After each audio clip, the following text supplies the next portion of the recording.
يا مساء الخير، يا مساء العافية عليكم. شخباركم أموركم؟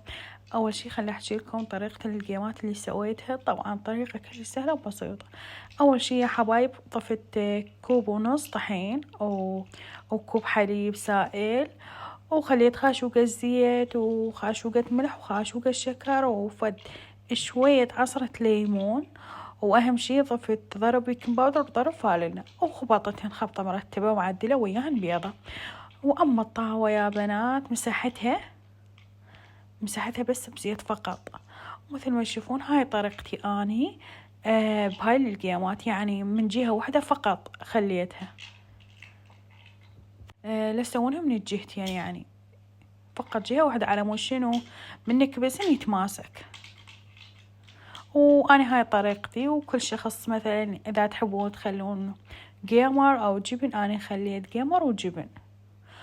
وخليت فستق حلبي أنا طحنته عندي بالبيت. أول شي خليت الجبن لأن إحنا أكثر شي نحب الجبن، بس أبو ليونة لا يحب الجيمر، فسويت قطع قليلة بالجيمر باقي كله جبن.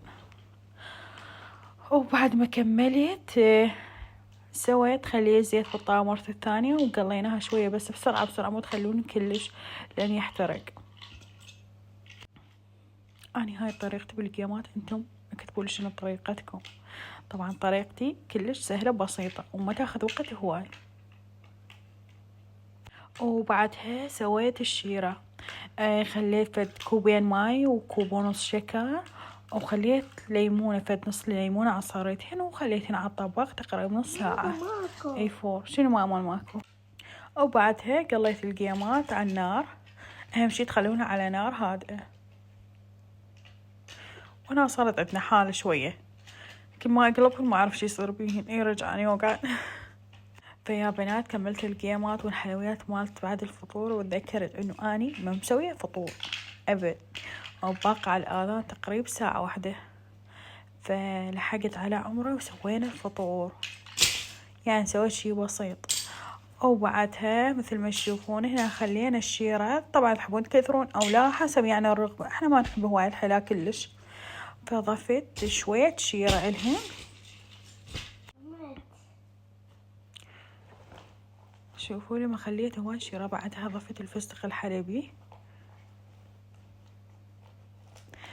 وهم تاني مسوية كاستر، يا كاستر مسوية محلة بالعفو.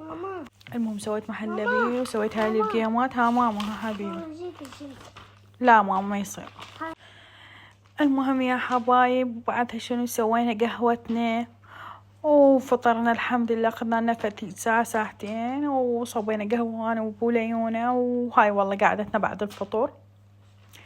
وطبعا لازم التمر ويا القهوة. وهذا كان يومنا البسيط.